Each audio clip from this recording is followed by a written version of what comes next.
Hello दोस्तों, आप सभी का स्वागत है आपके अपने चैनल ट्रैवल फूड्स नापलो दुनिया पर।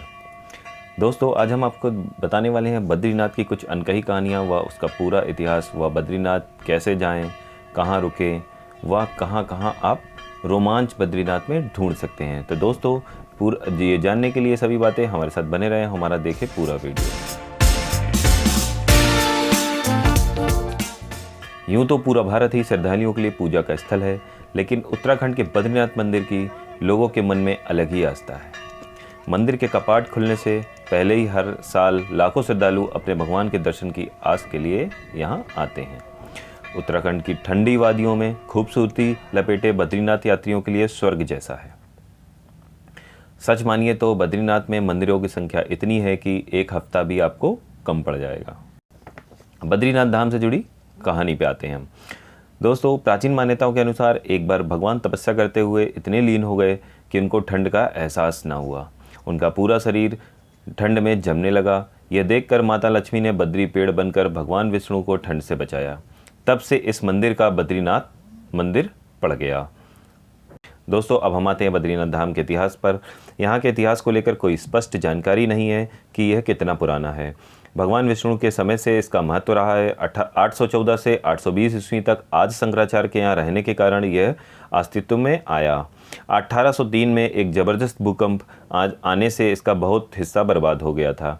इसके बाद जयपुर के राजा ने इसका पुनर्निर्माण कराया था। कुंभ मेले के कारण बद्रीनाथ का नाम प्रसिद्ध हुआ और ये आम जनमानस में आ गया। बद्रीनाथ दर्शन करने जाएं तो आप कहां कहां जाएं। बद्रीनाथ के दर्शन के लिए सैलानी दूर दूर से आते हैं, लेकिन अधिकतर को बाबा बद्रीनाथ के अलावा किसी घूमने लायक जगह का पता नहीं होता है। इसके लिए हम आपको देने वाले हैं यहाँ पूरी जानकारी। बद्रीनाथ मंदिर के अलावा आप यहाँ पर जा सकते हैं नीलकंठ। उत्तराखंड के चमोली इलाके में 5976 मीटर की ऊंचाई पर नीलकंठ के पहाड़ की चढ़ाई निश्चित रूप से आपके लिए नया अनुभव रहेगा। चढ़ती उतरती पहाड़ियों में आपका यह सफ़र और भी यादगार हो जाता है। चरण पादुका। श्रद्धालुओं के मुख्य आकर्षण के चरण पादुका बद्रीनाथ मंदिर से केवल 2.4 किलोमीटर की दूरी पर है। इसमें भगवान विष्णु के चरणों की छवि दिखाई देती है। सैकड़ों की संख्या में श्रद्धालु अपनी मनोकामना लेकर चरण पादुका के दर्शन करने आते हैं। बद्रीनाथ पर्यटन स्थल की लिस्ट में बद्रीनाथ दर्शन के बाद माता मूर्ति मंदिर का भी नाम आता है। इसके दर्शन जितने पवित्र हैं, उसके आसपास का नज़ारा एकदम ठेठ पहाड़ी है।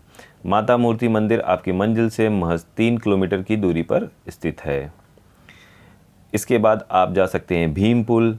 जैसा कि नाम से ही सुनने में आ रहा है, यह पुल आकार में भीम के जैसा विशालकाय है। यह पुल तिब्बत की सीमा से सटे माना नामक स्थान पर है।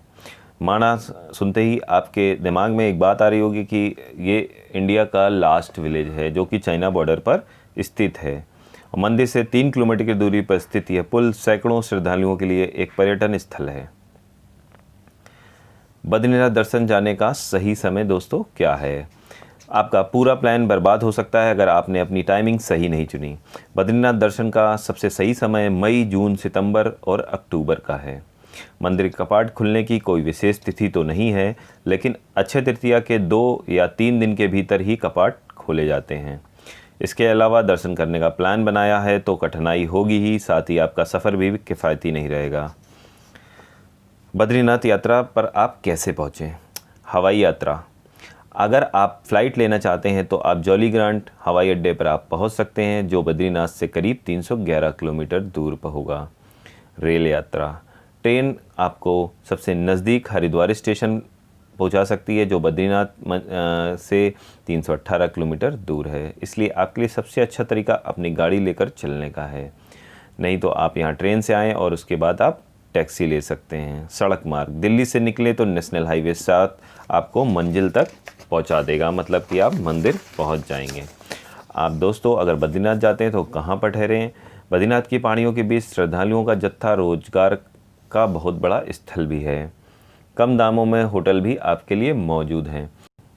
1000 से शुरू होकर 2000 के अंदर आपको बहुत अच्छे होटल मिल जाएंगे, जिससे आपकी जेब पर भी बहुत ज़्यादा भार नहीं पड़ेगा। दोस्तों, अगर आपको हमारा ये वीडियो पसंद आया हो तो हमारे चैनल को सब्सक्राइब करना ना भूलें और बेल आइकन को ज़रूर दबाएं। Thank you.